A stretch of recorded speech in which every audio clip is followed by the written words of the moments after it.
सबने अनुभूति की? अनुभव मिला कुछ या नहीं मिला?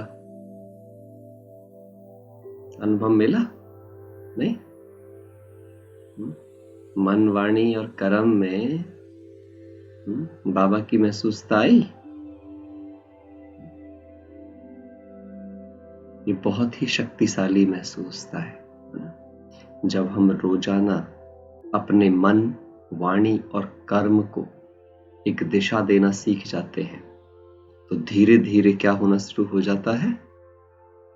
वो हमारी नेचुरल हैबिट बनती चली जाती है। ये बड़ी इंपॉर्टेंट बात है। ठीक है, तो चलिए इनको अब और अच्छे से हम आगे बढ़ेंगे। कल वाली क्लास को हम आगे लेकर के चलते हैं, वहीं से हम लेके चलेंगे जो हमने कल सीखा है, कल जो हमने समझा है। और मैं सच में कहूंगा आप सभी से कि जो सीरीज ये बनने जा रही है, कल से जो सीरीज शुरू हुई है ना, स्क्रिप्टिंग ऑफ लाइफ या मेंटल स्क्रिप्टिंग कह लो आप इसको, इंटेलेक्ट स्क्रिप्टिंग कह लो, इसके हम कई सारे पोर्शंस में जाएंगे। बाबा ऐसी फीलिंग दे रहे हैं कि हमें इसको बहुत गहराई से करना चाहिए, क्योंकि मैंने ये महसूस किया कि योग की सर्वश्रेष्ठता तब तक नहीं आ सकती जब तक मेरा रूटीन योगी नहीं होगा। समझिए इस बात को। होता क्या है, हम ना जब योग लगाने बैठ जाते हैं, हमें कई बार लगता है, कई बार आपने सुना होगा, खुद भी हम ये बोलते हैं, आज ना बड़ा अच्छा योग का अनुभव हुआ। आज हुआ मतलब कल नहीं हुआ था, या कभी कभी, फिर कुछ लोग बोलते हैं कभी कभी होता है बस योग का अनुभव, रोज नहीं होता। क्यों रोज नहीं होता, कभी कभी क्यों होता है? इस डिफरेंस को कभी फील करना। जिस दिन आपको योग की अनुभूति होती है वो दिन होता है जिस दिन आपका दिन भी बहुत अच्छा बीता होता है। जनरली जिस दिन में कोई बोझ नहीं रहे होते हैं मन में, जिस दिन आपने लोगों के विषय में खराब नहीं सोचा होता है। जब ये चेक करोगे ना, बारीकी से जब चेक करोगे आप अपने आप को लेकर के, तो वो दिन मिलेंगे आपको अपने अनुभव के, खासकर जब आपने अधिक समय बाबा के विषय में सोचा हुआ होता है, टाट टिक्का हो, मुरली पड़ी हो, स्पेशल ध्यान दिया हो अपने आप के ऊपर, मन बुद्धि पर कॉन्शियसली थोड़ा अटेंशन दिया हो, तो वो जो दिन होता है उस दिन आपकी अनुभूति नेचुरल हो जाती। होता है ऐसा नहीं होता? ये सच बात है या नहीं?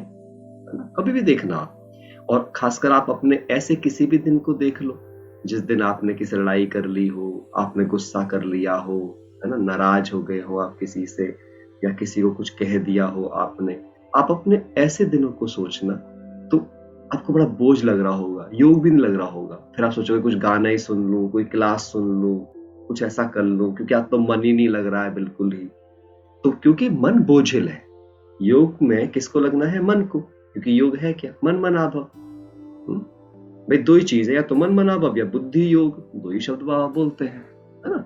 तो हमें समझना पड़ेगा कि अगर ये दोनों चीज लगनी है तो इन दोनों का लाइट होना बहुत जरूरी है। इन दोनों का लाइट होना बहुत जरूरी है, इन दोनों का फ्री होना बहुत जरूरी है। समझिए इस बात को। इन दोनों का लाइट होना बहुत जरूरी है, फ्री होना बहुत जरूरी है, इनका शक्तिशाली होना बहुत जरूरी है। अर्थात इनके अंदर भावनात्मक संतुलन क्रिएट करने की कैपेसिटी बहुत जरूरी है। क्योंकि क्या है, दो बातों को समझिए आप। योग भी एक भाव है बेसिकली, है ना। जो कनेक्टिविटी है वो प्रेम का भाव है गॉड के प्रति, समर्पण का भाव है गॉड के प्रति, हाँ या ना? कहते हैं ना, योग क्या है? योग है हमारा भगवान के प्रति प्रेम का भाव, भगवान के प्रति समर्पण का भाव, भगवान से प्राप्ति का भाव। लिख लो आप इस चीज को लेकर के। यही योग है जिसमें प्राप्ति का भाव है, जिसमें समर्पण का भाव है, जिसमें कृतज्ञता का भाव है। थैंक यू, सब मिल गया है, कुछ नहीं चाहिए। या खालीपन का भाव नहीं होता है। योग का मतलब होता है भरपूर होना, योग का मतलब होता है जुड़ना, योग का मतलब होता है प्राप्ति करना। और याद हमेशा किन चीजों को रखा जाता है? बुरी चीजों को याद रखता नहीं है।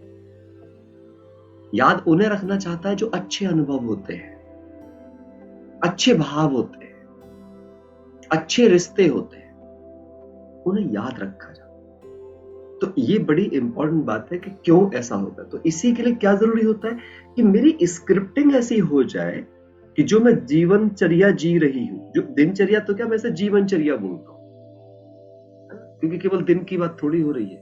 बस हर दिन दिन मिलकर के सप्ताह बनने, साल बनने, सब तो मैं जीवन की बात है ना। इसलिए बाबा कभी ऐसा नहीं बोलते योगी दिन, योगी सप्ताह, क्या बोलते हैं बाबा? योगी जीवन बोलते हैं, नहीं बोलते? मूल्य में कभी आया आज मेरा योगी, आज आप बच्चों का योगी दिन है, आज आप बच्चों का ज्ञानी दिन है, ऐसा बोलते क्या बाबा? क्या बोलते बाबा? ज्ञानी योगी तू आत्मा का जीवन, जीवन में ज्ञान। आपको अपने से एक सवाल पूछना चाहिए सभी को, मैं ज्ञान में हूं या ज्ञान मुझ में है? Always ask this question. क्योंकि हम कहते हैं ना हम ज्ञान में इतने वर्षों से हैं, दैट्स फैंटास्टिक, लेकिन अगला सवाल भी पूछो, मुझ में ज्ञान कितने दिनों से है? मैं तो ज्ञान में 10 साल से हूं, 20 साल से हूं, मैं मुरली सुननी हूं, सेंटर, हम ज्ञान में कितने साल से? आप में ज्ञान कितने साल से है? आप में ज्ञान कितने महीने से है, कितने दिन से है? क्योंकि आप ज्ञान में, आपको एडमिशन लिए कितने दिन हो गए, इससे कोई भी एग्जाम पास नहीं कर पाएंगे आप।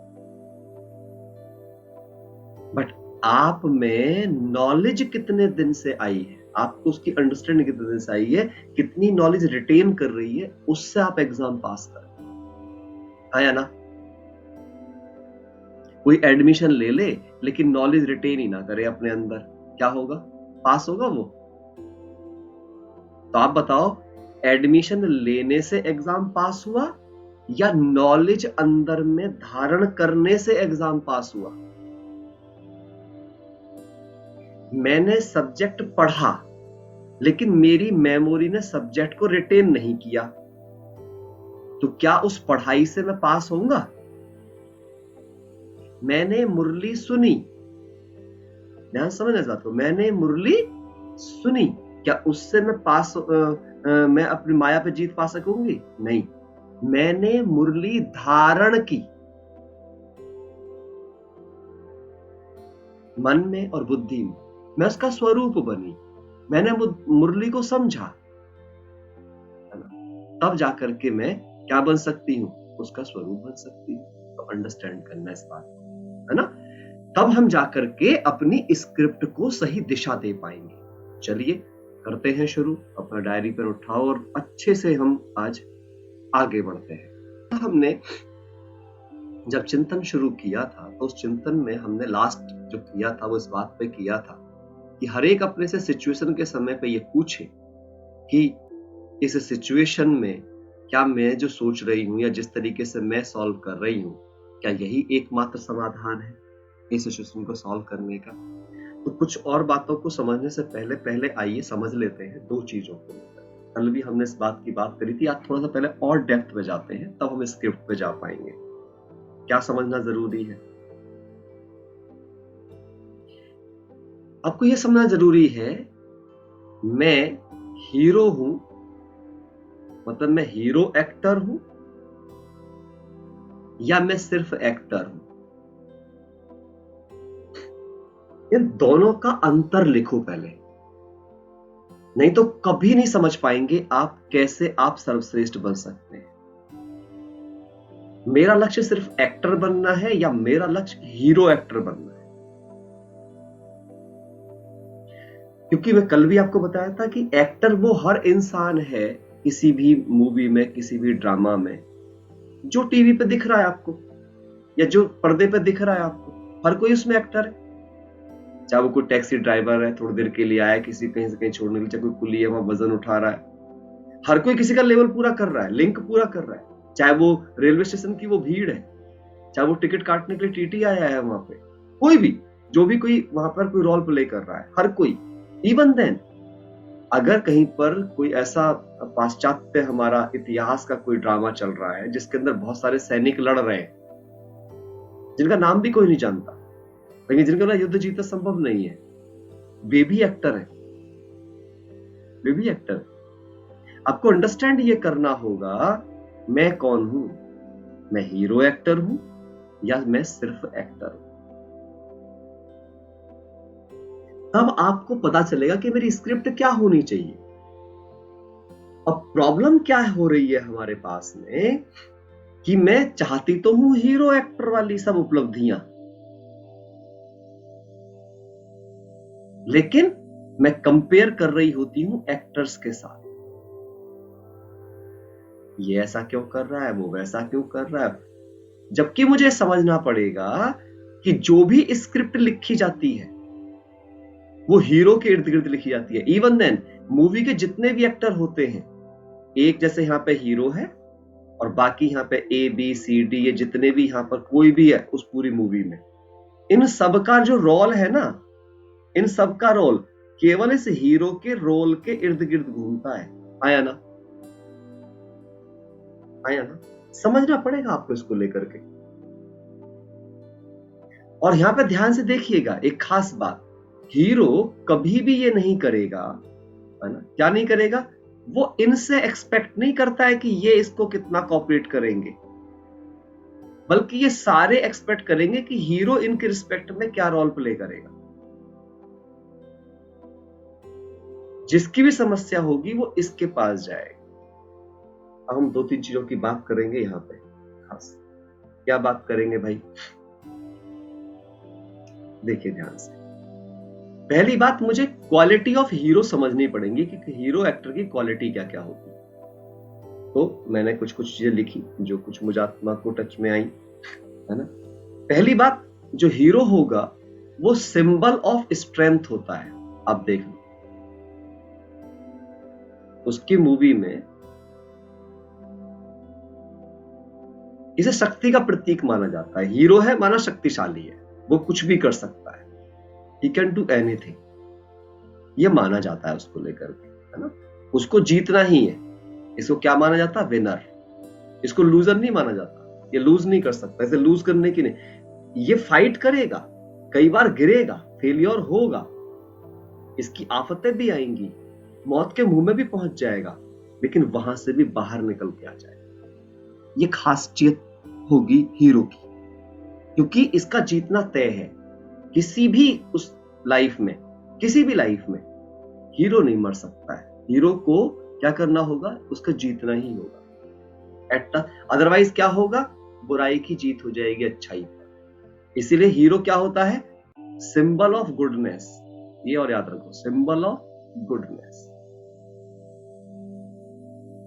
इसके अलावा और हीरो क्या चीज होता है? कोऑपरेटिव। आप देखो पूरी मुरली, पूरी उसके अंदर, मूवी के अंदर या किसी भी ड्रामा के अंदर इसे क्या माना जाता है? सहयोगी। कहीं भी कोई फंस रहा होगा, कहीं कोई गरीब फंस रहा होगा, कहीं कोई मजदूर फंस रहा होगा, कुछ हो रहा होगा, परिवार कहीं पर आफत में आ रहा होगा, हीरो होगा जो अपना सहयोग दे करके बाहर करेगा सिचुएशन से। कोऑपरेटिव होगा वो। इसके अलावा हीरो जो होगा वो ड्रीमर होगा। ड्रीमर होगा, उसके सपने होंगे उसके। वो एक ऐसी, मतलब कोई भी बेकार जिंदगी नहीं जिएगा। वो किसी चीज के द्वारा अपने को प्रत्यक्ष करेगा, पॉपुलराइज करेगा अपने को, कुछ अचीव करके दिखाएगा लाइफ में। ये हीरो की पहचान है जिंदगी में। इसलिए वो छोटी मोटी लड़ाइयों में हारेगा नहीं, छोटी मोटी लड़ाइयों को नहीं देखेगा, वो युद्ध जीतने की कोशिश करेगा, वो वॉर्स जीतेगा हमेशा। ये समझना चाहिए। एक और खास बात होगी इसकी, ये सिचुएशंस में भागेगा नहीं, बल्कि लीड फ्रॉम द फ्रंट। ये सामने से लीड करके दिखाएगा, ये परिस्थितियों को जीत कर दिखाएगा दूसरों को। भागेगा नहीं परिस्थितियों से, डरपोक नहीं होगा। ये बहुत ही कौन होगा? ये करेजियस होगा, करेजियस, बहादुर होगा, ये वीरता का प्रतीक होगा, ये हेल्पफुल होगा, ये है ना, मददगार होगा, ये सब कुछ खोकर भी हार ना मानने वाला होगा। सब कुछ खोकर भी जो हार ना माने,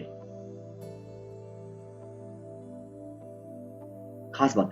और एक और खास बात इसकी जो सबसे बड़ी होगी, never compromise with character, never compromise with character, चरित्र से समझौता नहीं करेगा ये। इवन देन अगर ये भटक भी जाएगा तो बहुत जल्दी से वापस आएगा, किसी भी सिचुएशन में ये रियलाइज कर लेगा। मतलब इसके पास क्या होगी, रियलाइजेशन पावर बहुत होगी इसमें। ये अगर गलती से किसी गलत संगत में फंस भी जाएगा तो रियलाइज करके वहां से अपने को बाहर निकालने की ताकत, इसमें ताकत होगी। ये अपनी आदतों को कभी भी बदल सकेगा। ये एक हीरो की पहचान होगी।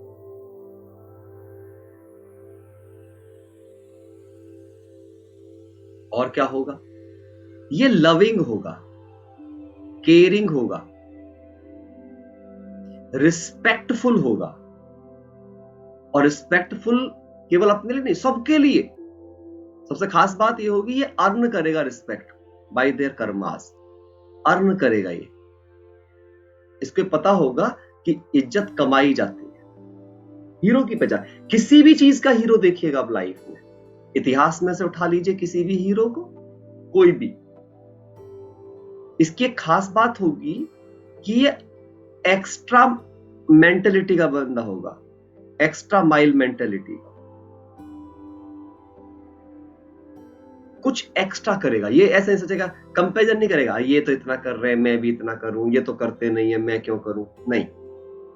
इसमें निश्चित रूप से देने का भाव होगा, दाता पर। याद कर लो आप महात्मा गांधी जी को, याद कर लो आप Mother Teresa ji, they are the real heroes, है ना। ऐसे लोग याद करो अपने ब्रह्मा बाबा को, रियल हीरो, ट्रू हीरो, जिसने अपना सर्वस्व स्वाहा कर दिया जन जन की सेवा। तन क्या, मन क्या, धन क्या, समय क्या, संकल्प क्या, श्वास क्या, सब कुछ समर्पित। दधीची ऋषि समान, हड्डी हड्डी स्वाहा। दादियां हमारी रियल हीरोज।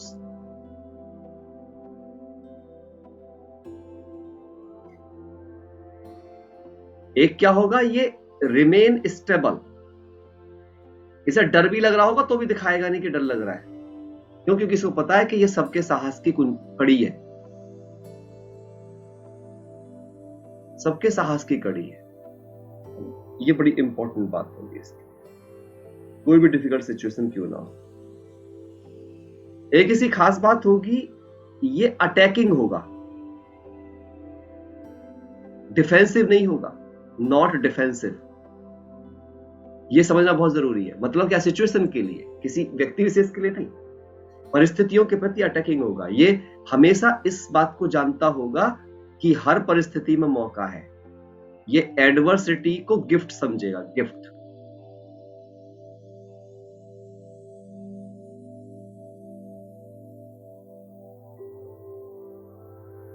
ये हीरो एक्टर की पहचान है।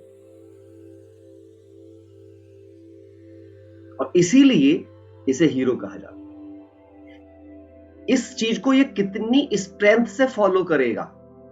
अच्छा, अब आप देखना खास बात,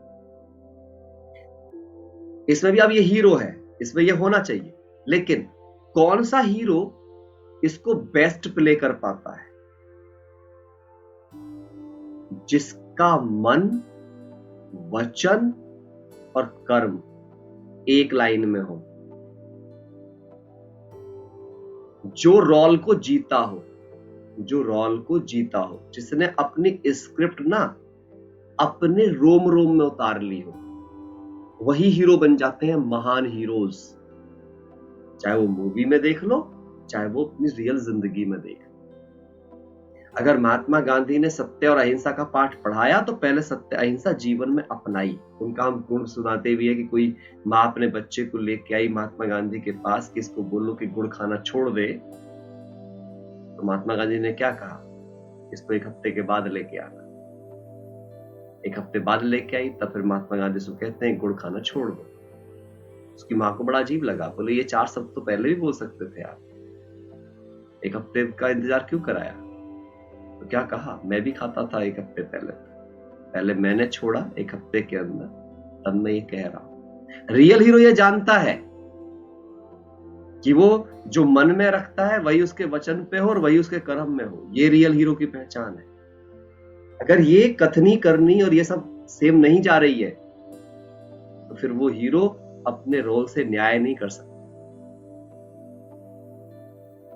अंदर एक बाहर दूसरा। बाबा कहते हैं वो खौफनाक होते हैं, खौफनाक तो इस्तेमाल करते हैं। आसान अव्यक्त वाणी में बाबा ने कहा, अंदर एक बाहर दूसरा। अलाइन होना है ये तीनों चीजों को, तब हमारा हीरोइज्म आएगा। नहीं तो हम भी एक ऑर्डिनरी एक्टर बनकर रह जाएंगे। समझना है इस बात। और दूसरी बात, हीरो जो होगा वो सभी एक्टर के रोल की इज्जत करेगा। खास बात है, सभी एक्टर के रोल की इज्जत करेगा। ये इसको पता है कि जितने बाकी सब एक्टर्स हैं ये इसके रोल को पूरा कराने के लिए है। अगर विलेन अच्छा विलेन का रोल प्ले करेगा तो हीरो को अपना हीरोइज्म दिखाने का और ज्यादा मौका मिलेगा। कॉमेडियन के साथ में ज्यादा कोऑर्डिनेशन करेगा तो ज्यादा ह्यूमरस क्रिएट कर पाएगा।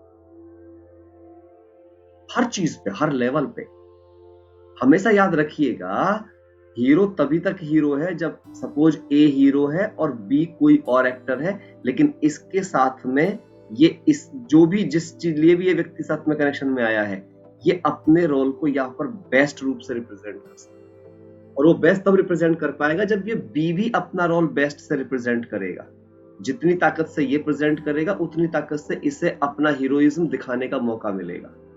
आया ना? हर बी एक्टर इसके लिए एक परिस्थिति है, आप समझ जाइए। अब मैं आपको इससे क्या बताना चाहता हूं ओवरऑल, इसे यही बताने का मेरा आपसे वो है, you are a hero of your movie.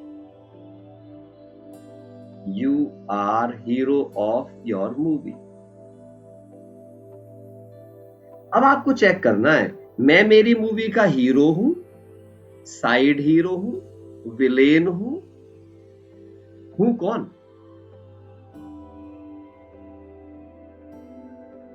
अगर मैं बीके बन गया, मैंने भगवान को पहचान लिया, मैंने गुण शक्तियों को पहचान लिया, नई दुनिया की स्थापना के कार्य में मददगार बनने वाला हूं, पवित्रता को पहचान लिया, और उसके बाद भी कोई और मेरी फैमिली को लीड कर रहा है, इसी को कहते हैं डिससर्विसेबल। इसे कहते हैं हीरो होते हुए भी विलेन के काम करने वाला। याद रखना, ये बड़ी गहरी बात है। यदि मैंने भगवान को पहचान लिया, मैंने गुण शक्तियों को पहचान लिया, मैंने आदि अनादि को पहचान लिया, मैंने योग पहचान लिया, मैंने मुरली पहचान ली, बट उसके बावजूद भी मेरी एक्टिविटी दुनियावी है या दुनियावी लोगों से कंपैरिजन करने वाली है, तो इसका मतलब साफ है, मैं हीरो नहीं हूं।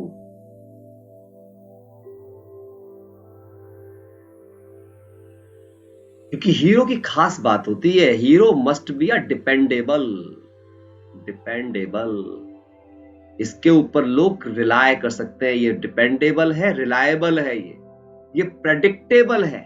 बड़ा इंपॉर्टेंट वर्ड है प्रेडिक्टेबल। मतलब ये अगर इसने बोल दिया है माना, ये करेगा। उसके बारे में अगर किसी ने कुछ कह दिया है, प्रेडिक्शन कर दी किसी ने कि भाई ये इसने कहा होगा तो माना कहा होगा, ये उसने किया होगा तो माना किया होगा, उसके बारे में डाउट ना हो किसी को। यदि आपके बारे में कोई कहे आकर के, जैसे मान लो मैं कहूं कि अरे बोले तो बड़े शांत है, अरे अरे कैसी बात कर रहे, शांत है, उनसे मिले हो आप कभी? वो तो बड़े ऐसे वाले हैं। अब मेरा क्या हो जाएगा? अब मैं कभी प्रेडिक्शन नहीं कर पाऊंगा। कहने का मतलब क्या है? अगर आपके बारे में ये कहा जाए, बाबा ये कह दे या कोई ब्राह्मण ये कह दे, अरे वे तो बिल्कुल बने बनाए देवता है, तो हर किसी को एहसास होना चाहिए आपके कांटेक्ट में कि हाँ जी सच में बने बनाए देवता। लेकिन अगर किसी और ने उसको आकर के कह दिया नहीं ऐसे नहीं है, इसका मतलब you are not dependable, you are not reliable, you are not predictable. और फिर आप कौन हो गए? डिससर्विसेबल, नॉट सर्विसेबल। क्लियर है मेरी बात? कुछ समझ आ रही है? तो मुझे क्या बनना है? अगर मुझे हीरो बनना है तो मुझे बार बार ये चेक करना है मेरे करेक्टर में कौन से संस्कारों को मैं रिप्रेजेंट करती हूं हर बार। अब ये कैसे करेंगे हम? तो इसके लिए एक बड़ी इंपॉर्टेंट बात है। अब चलते हैं, इसी के लिए जरूरी होता है, क्या जरूरी होता है थोड़ा समझ लेते हैं हम इस बात। सपोज करिए ये मैं हूं,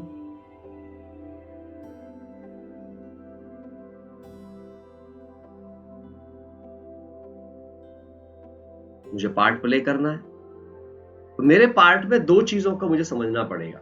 क्या समझना पड़ेगा मुझे मेरे पार्ट में? दो चीजों का मुझे समझना पड़ेगा कि एक एक्ट है जो दिख रहा है, एक एक्ट है जो विजिबल है, बट बिहाइंड दिस एक्ट, यहां समझना है इस बिंदी के अंदर जो चल रहा है, एक्ट है जो बॉडी के द्वारा दिख रहा है आपको, लेकिन जो इस एक्ट की इंटेंशन है, इसके पीछे की जो इंटेंशन है, जो प्रिपरेशन है, वो यहां है।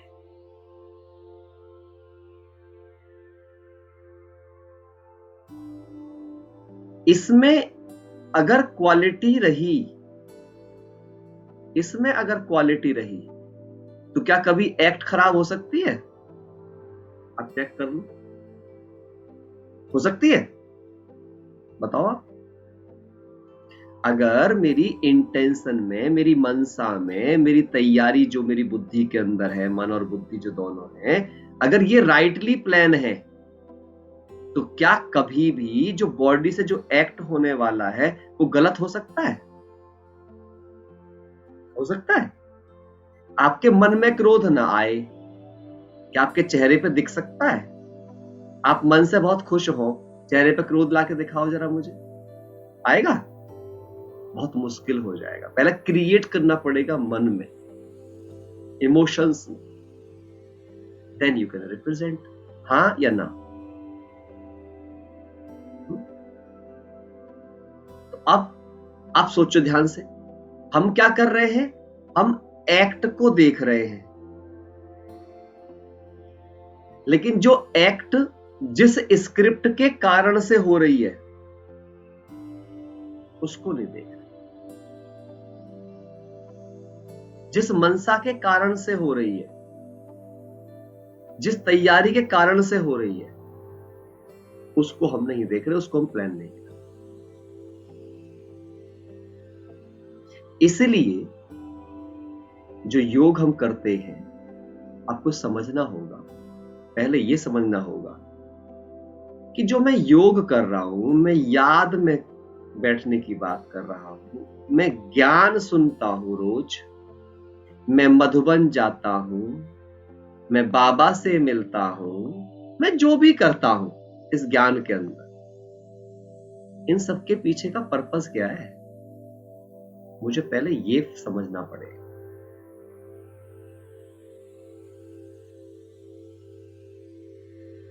अगर इन्हें आप इसलिए कर रहे हो और ये सब करते हैं, थोड़ी सी शांति मिल जाती है, थोड़ा मन ठीक रहता है, थोड़ा अच्छा लगता है, भगवान है, करना चाहिए, कुछ करते हैं तो, मुझे नहीं पता कि आप ये एक्टिविटीज क्यों कर रहे हैं।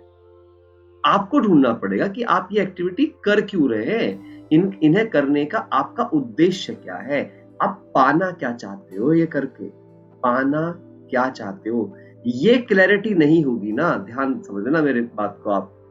अगर आपको क्लैरिटी, जैसे मैं खाना खा रहा हूं तो मुझे क्लैरिटी है, मेरे को भूख लगती है, मेरी भूख मिटती है, शरीर को ताकत चाहिए, इसलिए खाना खा रहा हूं। मैं पानी पीता हूं, क्यों पानी पी रहा हूं? क्योंकि मेरी प्यास बुझती है, मेरी रिक्वायरमेंट है वो बॉडी की, मुझे पता है। परंतु ये योग करने से मेरी कौन सी रिक्वायरमेंट पूरी हो रही है, और क्या वो रिक्वायरमेंट मुझे पता भी है? इस याद से मेरी कौन सी रिक्वायरमेंट पूरी होने वाली है, क्या वो मुझे पता है? ज्ञान से कौन सी रिक्वायरमेंट पूरी होने वाली है?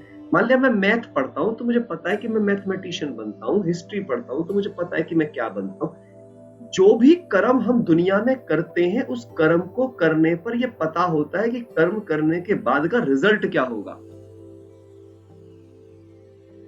लेकिन यहां पर जो मैं कर रही हूं, उसे करने के बाद का मेरा रिजल्ट क्या है, क्या मुझे पता है? क्या मुझे वो रिवार्ड्स सच में पता है? और सबसे बड़ी बात, ये पता होने के साथ क्या मुझे निश्चय है ये होगा ही, या सिर्फ मेरा विश्वास है? दो शब्द समझ लीजिएगा, एक है निश्चय, एक है विश्वास। विश्वास तो ठीक है जी, मेरा विश्वास है, मेरी मान्यता है, फिर वाली बात होगी मानो तो पत्थर में भी भगवान वाली बात हो जाए। लेकिन क्या निश्चय है कि मिलेगा ही मिलेगा? डेफिनाइट है? गारंटी दे सकते हैं हम, जैसे बाबा गारंटी देता है? पूछे अपने आप से।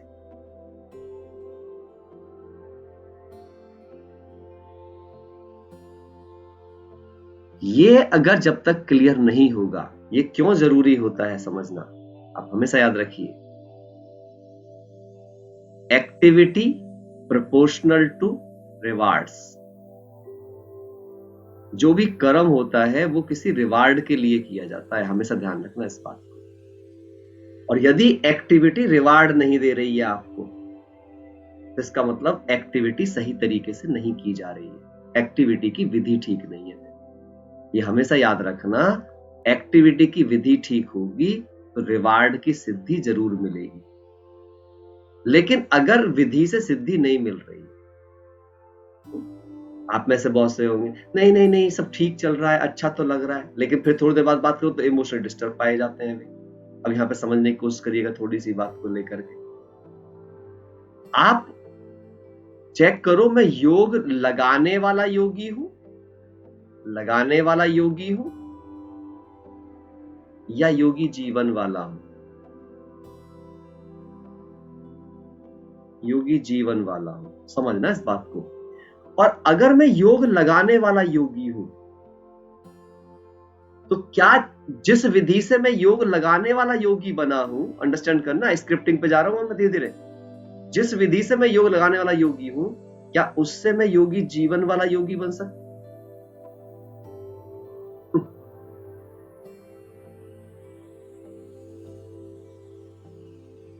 अगर मुझे ऐसा लगता है ना तो मैं बहुत ही कंफ्यूज हूं, क्योंकि योग लगाने समय पर मैं कुछ और चीजों का कम्युनिकेशन करूंगा, लेकिन जब मैं जीवन के प्रैक्टिकल क्षेत्र पर उतरूंगा तो क्या होगा? जीवन, यहां जब मैं प्रैक्टिकल जीवन को जी रहा होऊंगा तो क्या हमारे सामने वैसी सिचुएशन आती है जैसी हम योग में बाबा से बातें करते रहते हैं? आप बताओ, किस किस के सामने आती है? ऐसे आती है? नहीं ना? आती है? हाँ या ना, कुछ तो बोलो। हम योग में जो कम्युनिकेट करते हैं बाबा से, बाबा बड़े प्यारे, हम ना परम बाबा वापस चले गए, डेफिनेटली मैं ये नहीं कहूंगा उस ताकत नहीं मिलेगी। ताकत क्यों मिलेगी? बिल्कुल वो भक्ति मार्ग वाली बात मिलेगी। जैसे बाबा कहते हैं ना, ओम नमः शिवाय, ओम नमः शिवाय, ओम नमः शिवाय कहने से भी आत्मा में ताकत क्यों आ जाती है? किसी मंत्र का उच्चारण करने से। क्यों? क्योंकि उतने समय तक उनका जो मन था, समझिएगा ध्यान से, वो बहुत सारे जो डिस्ट्रैक्शन में उसकी ऊर्जा खत्म हो रही थी, वहां से बच के वो कनेक्शन में आ गया, इसलिए उसमें ताकत आ जाएगी। ऐसा नहीं है कि जो ताकत यहां से आएगी वो काम नहीं करेगी, काम करेगी, लेकिन वो ऑल द टाइम काम नहीं करती है। क्यों काम नहीं करती है? कारण ये होता है कि जब आपके सामने सिचुएशन आती है प्रैक्टिकल लाइफ में, तो अगर उसके लिए आपको सफिशिएंट नॉलेज नहीं होगी, आवश्यक ज्ञान नहीं होगा, आपके मन में रचनात्मक शक्ति नहीं होगी, आप प्लानिंग बुद्धि नहीं होंगे, और ये सब काम क्रिएट करने पड़ते हैं, ये अपने आप नहीं आते। आप देखो, एक बड़ी गहरी सी बात यहां से आपको और समझ में आ जाएगी कि मैं नहीं कह रहा हूं ऐसा, बाबा खुद कहते हैं इस बात को। बाबा क्या कहते हैं? बाबा क्या कहते हैं? विचार सागर मंथन। और बाबा क्या कहते हैं? आपने मुरली में सुन रखे होंगे शायद सब, प्लानिंग बुद्धि। कहते हैं बाबा या नहीं कहते? कहते हैं? क्यों कहते हैं भाई? अगर खाली मेरा यही योग है, मैं बस यहां से बैठूं या ऐसे बैठ गया, खाली यही मेरा योग है, क्योंकि अच्छा, अगर मैं बैठने वाला ही योग करूं, सपोज चुप रहते हैं जी, हम अकेले रहते हैं जी, हम खुद सब, ये भी जरूरी है, मैं ये नहीं कह रहा हूं ये करना नहीं है, मुझे गलत मत समझिएगा। कोई मेरे को सोचे कि आप तो क्या इसके खिलाफ हो, ना, जो आप ये करते हो ये जरूरी है, ये भी करना है, लेकिन ये समझना है आपको, अगर आप हर समय पानी ही पीते रहोगे तो क्या भूख मिट जाएगी? क्या हर समय खाना ही खाते रहोगे तो क्या प्यास मिट जाएगी? आपको ये समझना पड़ेगा कि जो लाइफ है, उस लाइफ के कई पैरामीटर्स हैं, कई पैरामीटर्स हैं। अगर आपने सभी पैरामीटर्स को पूरा नहीं किया तो लाइफ चलेगी ही नहीं आपकी। प्रॉब्लम तब हो रही है जब हम इसको नहीं समझ पा रहे हैं। प्रॉब्लम तब हो रही है जब हम योग लगाने वाले योगी तो बन गए, लेकिन इस योगी जीवन वाले योगी कैसे बने, उसके लिए जिस विचार सागर मंथन की जरूरत है, उसके लिए जिस प्लानिंग बुद्धि की जरूरत है, वो हम नहीं करते। अब इसका नुकसान क्या होता है फिर? इसका नुकसान बहुत भारी होता है। इसका नुकसान ये भारी होता है कि जब हम प्रैक्टिकल जीवन में चलते हैं, अब आप खुद भी सोचना, किसी भी इंसान को जब वो ज्ञान में आया, हर इंसान, पहली बात बाबा ने क्या बोला है, हम कौन से ज्ञानी हैं? हम प्रवृत्ति मार्ग वाले हैं, परिवार वाले लोग हैं, फैमिली वाले लोग हैं, है ना। फिर हम कर्मों के खाते के साथ जुड़े लोग हैं, कर्मों का संसार है हमारा पूरा पूरा। ये समझने की बहुत जरूरत है हमें। फैमिली है, प्रवृत्ति है, कर्मों का संसार है, समाज है, सब कुछ है। मतलब हमें ज्ञान और योग चाहिए, लेकिन केवल हम ज्ञान और योग के साथ में, मतलब समझे, हम खाली वो बैठे रहे और खाली वो पढ़ते रहने से मैं सन्यासी तो बन सकता हूं, लेकिन मैं योगी जीवन वाला बेहद का वैरागी भी बन सकता हूं। कई बार आपने सुना होगा, बहुत सारे भाई बहन आपको ऐसा कहते मिलेंगे, मुझे तो बहुत मिलते हैं, नहीं हमें ना ज्यादा बोलना पसंद नहीं, हमें ना ज्यादा ये करना पसंद नहीं, हमें एकांत बहुत पसंद। पता है, मैं मतलब मेरा अपना पर्सनल मानना है, मैं किसी को कोई नहीं कर रहा हूं, बहुत अच्छी बात है यदि आप कुछ करके वैसे बने हो ना, पहले कुछ कर लिया हो और तब आप उस स्थिति को जा रहे हो, तब तो वो ठीक है। लाइक हमारी दादियां, लाइक ब्रह्मा बाबा, पहले उन्होंने कुछ किया। आप सोचो, वो शुरू से ही ऐसा सोच जाते, हमें किससे मिलना नहीं है, हमें किससे बात नहीं करनी है, हमें कोई सेवा नहीं करनी है, क्या आज दादियां होती? अगर वो प्रैक्टिकल में अगर हमारी दादियां सबके संपर्क में आकर अलग अलग संस्कारों को डील करके ना दिखाती, क्या आज हम उनकी इज्जत कर रहे होते? बोलो हाँ या ना, कर रहे होते? शायद नहीं। पर उन्होंने क्या किया, उन्होंने इस ज्ञान योग को पहले किया, ठीक है, एकांत में आपने कर दिया, लेकिन उसको प्रैक्टिकल क्षेत्र पे यूज करके दिखाया।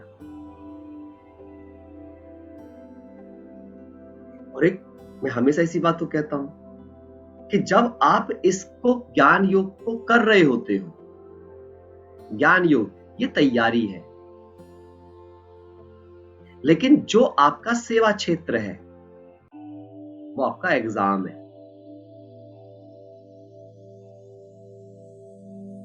और आपके नंबर इस बात के नहीं है,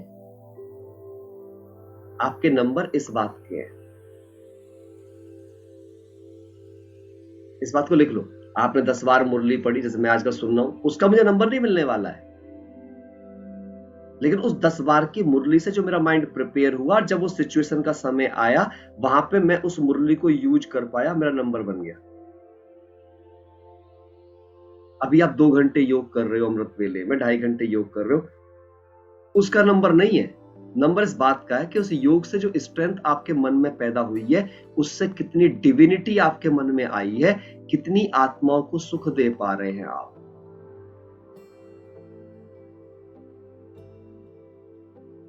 ठीक ना? तो ज्ञान और योग, ये समझना ध्यान से, ये दोनों आपको अपनी स्क्रिप्ट लिखने के लिए तैयारी है। आप ऐसे समझ लो जैसे कोई व्यक्ति कोई सब्जेक्ट सीखना चाहता है, किसी सब्जेक्ट का मास्टर बनना चाहता है, सब्जेक्ट का मास्टर। हर सब्जेक्ट के फॉर्मूला होते हैं, जब पढ़ाई करता है, हर सब्जेक्ट का फॉर्मूला होता है, जिंदगी का भी फॉर्मूला होता है। तो ये ज्ञान और योग जो है आपके, ये फॉर्मूला है, सब्जेक्ट नहीं। आप समझ रहे ना इस बात को?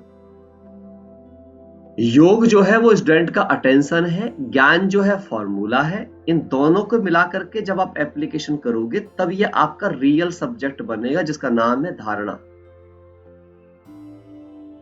और इन धारणाओं का प्रदर्शन करने का जो सब्जेक्ट है वो आपका सेवा है,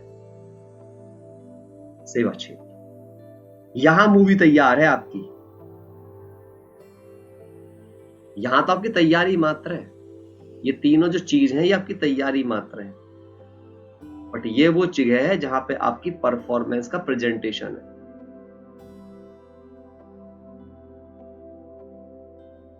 अब यहां पे कौन इफेक्टिवली प्रेजेंट कर पाएगा? जिसने इन तीनों जगह पर सही तरीके से तैयारी की होगी। अब सही तरह की तैयारी का मतलब क्या होता है?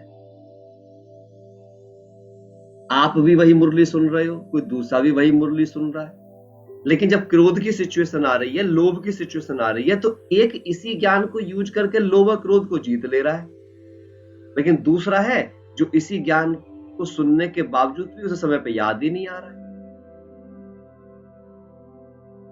क्यों याद नहीं आ रहा है? क्योंकि उसने इस ज्ञान और योग को लेकर अपनी रेगुलर माइंड में पेनिट्रेशन नहीं किया है। ठीक है, तो अब मैं बताता हूं, कुछ एग्जांपल देते हैं। आप सपोज हमें स्क्रिप्ट लिखनी है आप माइंड की, तो क्या करो, सबसे पहले लिख लो कितने एक्ट आपको दिन भर में करने पड़ते हैं। स्क्रिप्ट से पहले आपको एक्ट लिखने पड़ेंगे। एक्ट लिखो, आपके जीवन में जरूरी काम कौन कौन से, क्योंकि स्क्रिप्ट तो उस हिसाब से लिखी जाएगी ना भाई। आप ये सोचो, एक्टर को जो एक्ट करनी है वो कौन कौन सी एक्ट करनी है, उसके हिसाब से होगी ना स्क्रिप्टिंग। आया ना? आया ना? स्क्रिप्ट के हिसाब से एक्ट मत करो, पहले एक्ट लिखो, उसके हिसाब से स्क्रिप्टिंग करो अपने माइंड।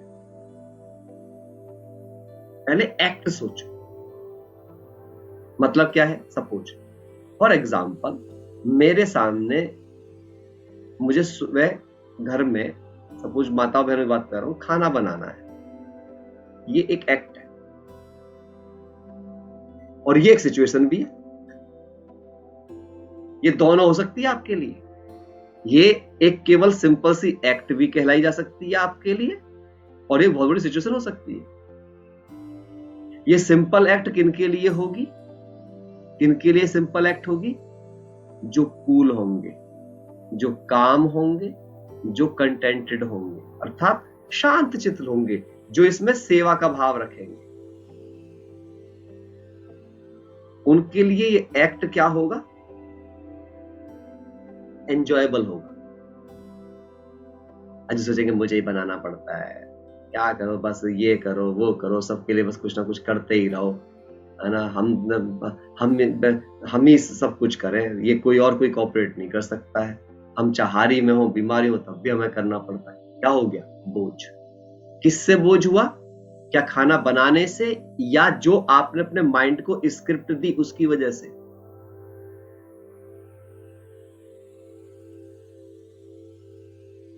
आप इस खाना बनाने को बहुत बड़ा स्ट्रेस बना सकते हो। आप इस खाना बनाने को क्या बना सकते हो? बाबा इस कहते, आप इसे ब्रह्मा भोजन भी बना सकते हो, प्रसाद भी बना सकते हो,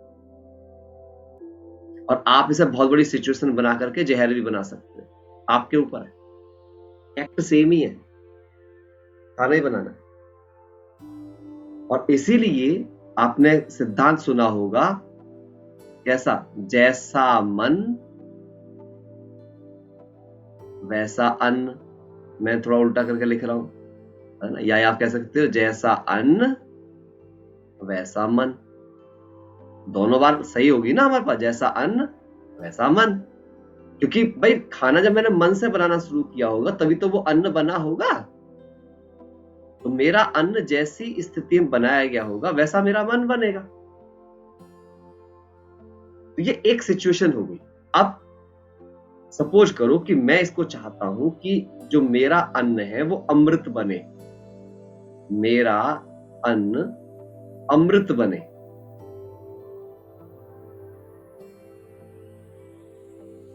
तो कैसे बनेगा भाई अन्न, अमृत कैसे बनेगा?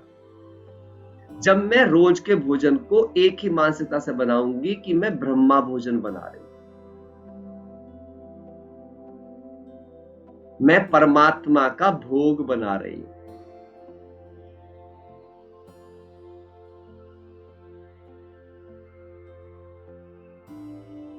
मैं अमृत तैयार कर रही हूं।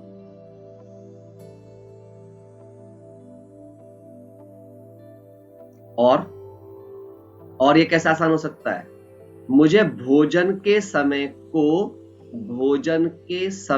को तपस्या का काल बनाना है।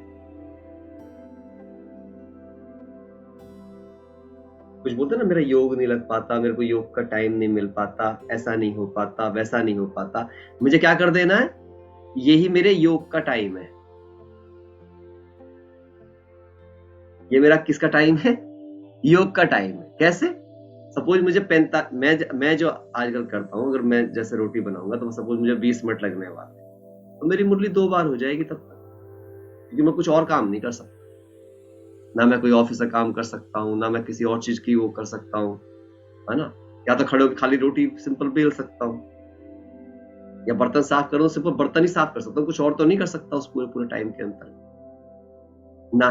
तो मैं अपनी स्क्रिप्टिंग में मैंने क्या चीज कर दिया? मैंने उस मुरली को डाल दिया।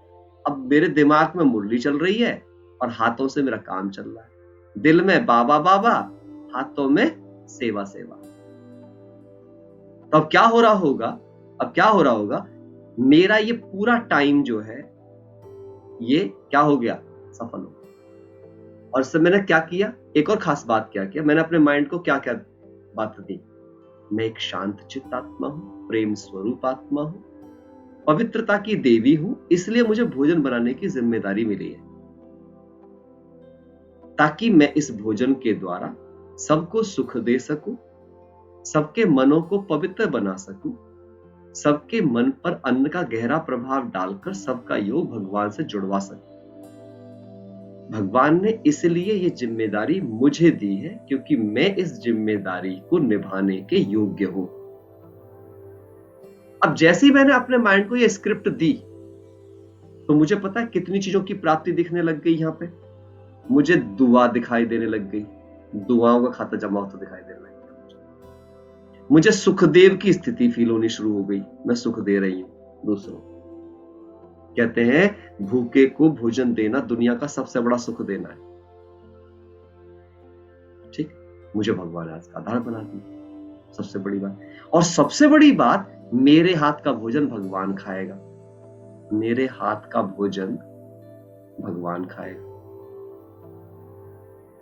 मैं कितनी लकी हूं, केवल संगम पे मुझे पता है कि वो भगवान है और मैं उसके लिए भोजन बना रही हूं। इसके अलावा मुझे पूरे 83 जन्म में कभी पता ही नहीं होगा कि भगवान कौन है और किसके लिए भोजन बना रही हूं।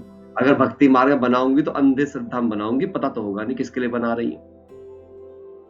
सोचो आप, जब आप अपनी स्क्रिप्ट में ये चीज लिख दोगे, अब आप मुझे बताओ किस किस को अभी भी भोजन बनाना मुश्किल काम लगेगा, या लगेगा कि मेरे लिए लोड वर्क है? लग रहा है किसी को? आप बताओ। अब आप ये भाग्य किसी और को देना चाहोगे? ना कोई और बनाए भोजन। क्यों? क्योंकि हमने क्या किया? अपनी स्क्रिप्ट में उसकी प्राप्तियां बढ़ा दी।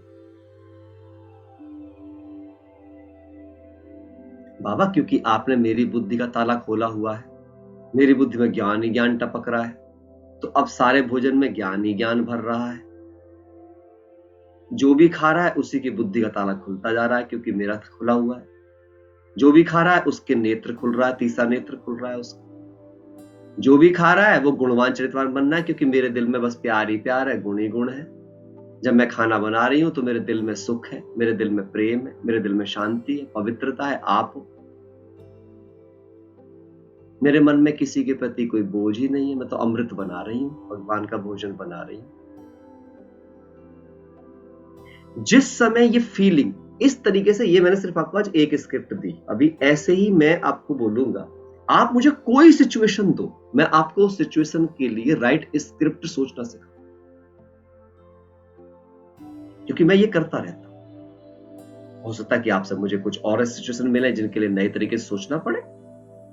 तो करना क्या है, गोल क्या होता है स्क्रिप्ट का, कि आपको गुण, शक्ति और प्राप्ति, लिख लो इस बात को, कौन सा गुण यूज होगा, कौन सी शक्ति यूज होगी और क्या प्राप्ति होगी, किस गुण का विकास होगा, किस शक्ति का विकास होगा, कौन सी प्राप्ति होगी। क्योंकि बिना एक्ट के ना आप किसी गुण को यूज करोगे, ना किसी शक्ति को यूज करोगे और ना ही कोई प्राप्ति होने वाली है। हाँ या ना?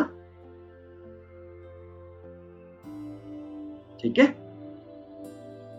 और आप ये सोचो, जब रोज अपने हर कर्म के लिए आप ऐसी ऐसी स्क्रिप्ट लिख लोगे और क्या करो, सपोज भोजन बनाने की स्क्रिप्ट है, उसे अपनी किचन में चिपका दो, नहाने की स्क्रिप्ट को बाथरूम में चिपका दो, कोई हंसेगा हंसने दो, आप चिपका दो, क्योंकि आपको देवता बनना है। अपनी पढ़ाई की स्क्रिप्ट को अपनी कॉपी में चिपका दो।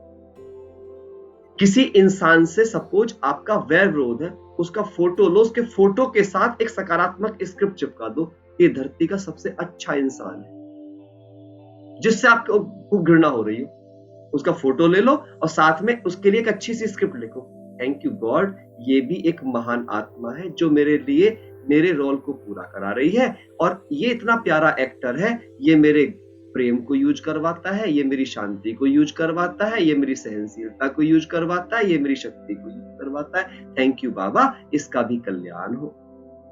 अब क्या होगा, उसके प्रति जब भी मन में कोई बात आए वही पढ़ लो, उसके फोटो के साथ वाला, जब मन में बात आए तभी पढ़ लो, तो धीरे धीरे दिमाग क्या करेगा, उसके बारे में उन्हीं गुणों को एक्सेप्ट करना शुरू कर देगा। उसके अलावा जब भी वो व्यक्ति के विषय में किसी से भी बात करो, तब पॉजिटिव वाली यही वाली बात करो जो लिख रखी है आपने अपने पास, बोलो बहुत अच्छा है वो भाई, वो कमाल है, वो ना होता तो मेरी सहनशीलता ना बढ़ती, वो ना होता तो मेरा सुख ना बढ़ता, वो ना होता तो मेरा प्रेम ना बढ़ता, वो ना होता तो मेरा क्षमा ना बढ़ती, उसने तो मेरा बहुत विकास किया है। मैं तो चाहती हूं भगवान उसका भला करे, जैसे उसने मेरा विकास किया है ऐसे वो अपना विकास भी करके जीवन में आगे बढ़ जाए। इससे क्या हुआ, आपका दृष्टिकोण बड़ा हो गया, दृष्टिकोण शुद्ध हो गया, दृष्टिकोण पवित्र हो गया, बुराई में भी अच्छाई देखने के कारण आप होली हंस बन गए। हाँ या ना? परंतु आपको अब क्या, हम क्या कर रहे हैं, हम जनरल योग करते हैं, मैं एक पवित्र आत्मा हूं, सर्वगुण संपन्न, सर्वशक्ति संपन्न आत्मा हूं, सबका भला हो रहा। अरे प्रॉब्लम पर्सनल आ रही है जिंदगी में, योग में कर रहा हूं जनरल। आप बताओ जनरल योग से पर्सनल प्रॉब्लम सॉल्व कैसे होगी भाई? मेरी पर्सनल सिचुएशन है, व्यक्ति मुझसे पर्सनल लेवल पर, अपनी इंटेंशन के लेवल पर, अपनी स्ट्रेंथ के लेवल पर गाली गलौच या कुछ करने वाला है, उस समय मुझे वैसा ही इमोशन काट का करना पड़े। याद करो महाभारत का युद्ध, कर्ण ने अमोघ शक्ति ले रखी थी अर्जुन को मारने के लिए, लेकिन कृष्ण ने चाल चल के उससे मरवा कौन दिया, घटोत्कच। समझना है मुझे, यानी कर्ण भी ये बैलेंस नहीं रख पाया, दुर्योधन भी नहीं पूरी प्लानिंग को समझ पाया, और अमोघ शस्त्र कहां चलवा दिया, गलत जगह पर। हमारे साथ भी यही होती है, मेरा युद्ध है, मेरे किस शस्त्र को मुझे कहां चलाना है, किस सिचुएशन में चलाना है, कितना चलाना है, कितनी शक्ति का चलाना है। अगर मैंने इसको लिखकर तैयार करके पहले इसका बैलेंस नहीं रखा तो क्या होगा, इम्बैलेंस हो जाएगा। जैसे हमारा बजट होता है, हम पैसे कमाते हैं, उस पैसे को कहां कितना खर्च करना है, कितना खर्च नहीं करना है, हम बजट बनाते हैं ना, इतना दूध का, इतना इसका बिल जाता है। अब अगर आपने गलत पैसा गलत जगह खर्च कर दिया तो किसी ना किसी का कर्जदार हो जाएंगे आप। यही है प्रॉपर स्क्रिप्टिंग ऑफ लाइफ। जब हर संबंध के लिए आप स्क्रिप्ट लिख लोगे और हर स्क्रिप्ट को सकारात्मक लिख लोगे, हर स्क्रिप्ट को क्रिएटिवली लिख लोगे, हर एक की बुराई को अपनी अच्छाई को बढ़ाने का आधार के रूप में लिख लोगे, तो क्या हो जाएगा, हमेशा कंट्रोल में रहोगे। जब भी वो व्यक्ति सामने आ जाएगा, आपको वही वाली अपनी स्क्रिप्ट याद आ जाएगी कि अच्छा ये वाला एक्टर आया है तो मेरे डायलॉग ये है। समझे ध्यान से?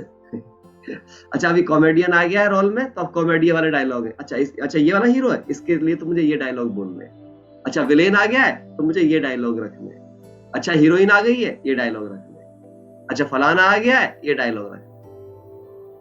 तो जब मैंने हर अपनी जिंदगी में आने वाले हर हीरो के लिए डायलॉग लिख लिए होंगे, तो क्या कोई हीरो मुझे डिस्टर्ब कर पाएगा? क्या कोई और एक्टर मुझे डिस्टर्ब कर पाएगा? Not at all. सो जिंदगी कुछ और नहीं है, life is a planned event.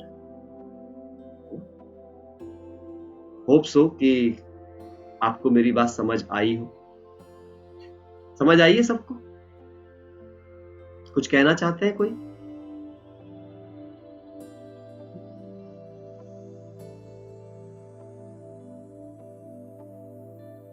कुछ कहना है किसी को? हाथ उठा सकते हैं अगर कुछ कहना चाहते हैं। जी विजया बहन बताइए।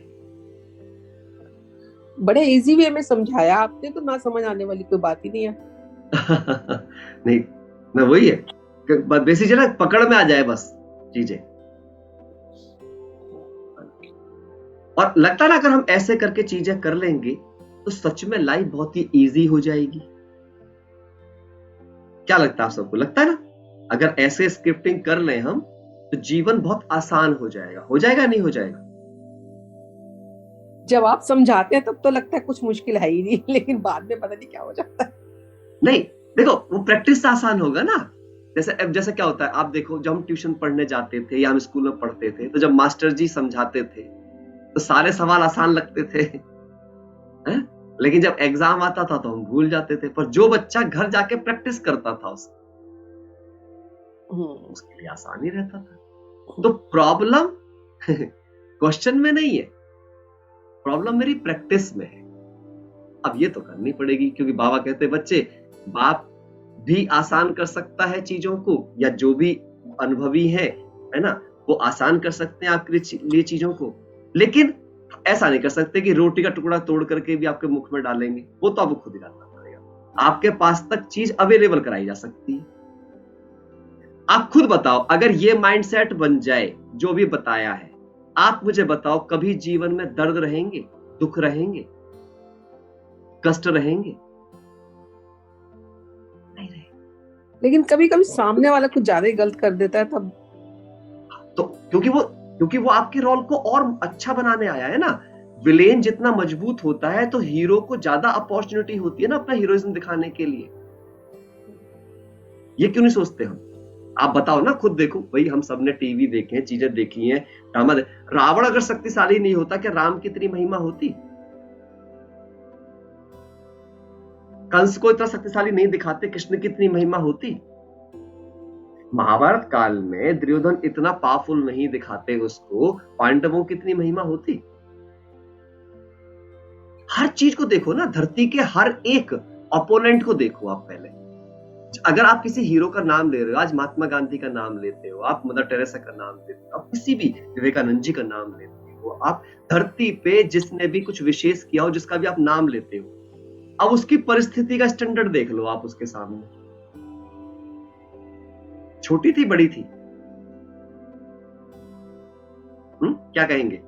छोटी थी बड़ी थी? नहीं, बड़ी थी, लेकिन उन्होंने पार किया। तो पार करने के लिए उन्होंने क्या बढ़ाया?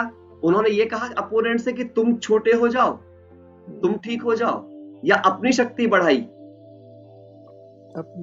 अपनी शक्ति। यही मेरा मैसेज है बस आप सब। इसलिए मेरे प्यारे भाई बहनों, इंतजार करना बंद कर दो। इंतजार करना बंद कर।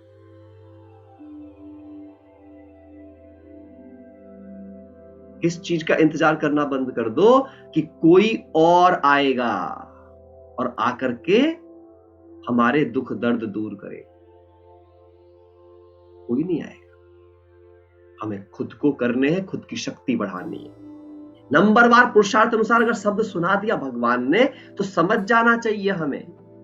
अगर भैया भगवान को आकर के हमारे काम करने होते और वो आकर के चीजों को करते, तो पक्षपाती ना हो जाते वो, या फिर सबके लिए करते? अगर भगवान सबके लिए करते तो पदों का अंतर कैसे होता? और पदों का अंतर है, इसका मतलब है वो सिर्फ डायरेक्शन देगा, करना हमें ही है। ठीक बात है?